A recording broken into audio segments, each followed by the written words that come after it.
Ya ilahi senden bir dileğim var, kapından sürüp de dara düşürme, dara düşürme.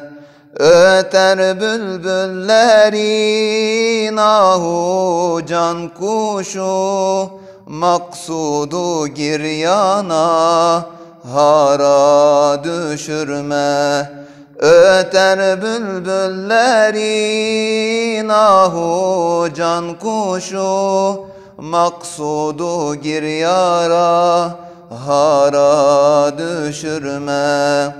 Cemalin nurudur aşıkın canı, aşık feda etmiş ezelde kanı, ezelde kanı.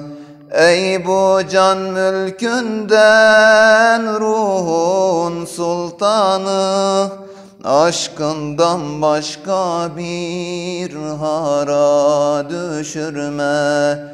Ey bu can mülkünde ruhun sultanı, aşkından başka bir hara düşürme.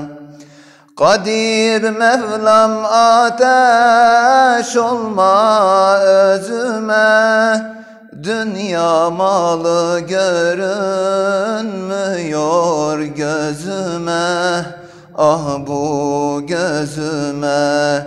Ya ilahi sen bak benim yüzüme, cehennem ateşi ile dağlama.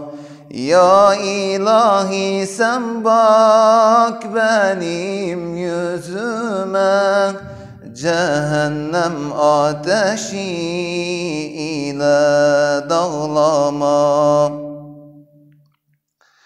Sen sinemdeki ben gibi duran, sinemin üstünde hadsız oturan, hadsız oturan.